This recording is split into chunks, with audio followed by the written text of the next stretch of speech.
Official statistics put the number of missing children in the United States right now well over 1 million children a year, between the official documented children and then the undocumented children. Where do all these trafficked children go? What happens to them? Well, there's essentially two types of outcomes, just like there's two types of statistics. There's what happens to the ones that are public and had lives and birth certificates, and then there's what happens to the ones that are off market. And they can switch worlds too. They can go between these two worlds.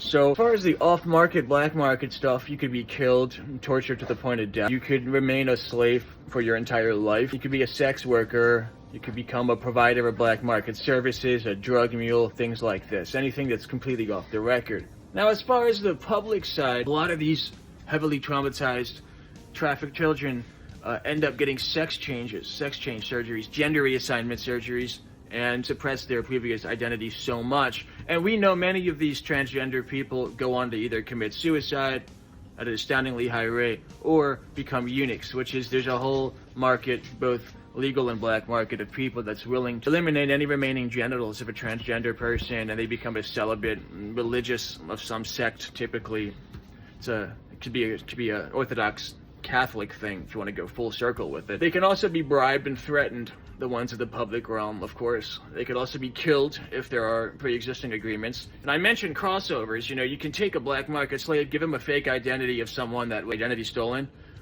Vice versa, you can obviously have someone missing and then they can be living in a black market. Of course, the ones that are in the public side often go homeless and drug addiction as well. So it's really, talk about child trafficking and sex work like this being the cornerstone of a centralized society, to where the courts, the law enforcement, the politicians, and the media are all owned by councils of people trafficking these children.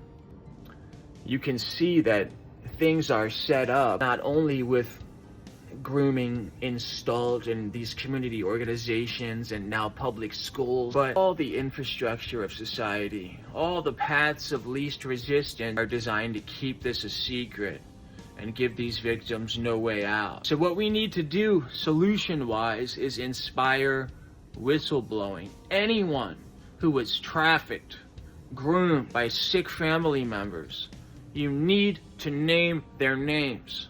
You need to find someone like me who is a safe ally. If you need to get yourself physically safe and start naming names, the more you tell, the safer you will. Retribution happens when you have secrets yet to spill. And to anyone perpetrating any of this, get ready to take yourself down a couple of notches in the next 5, 10, 15 years.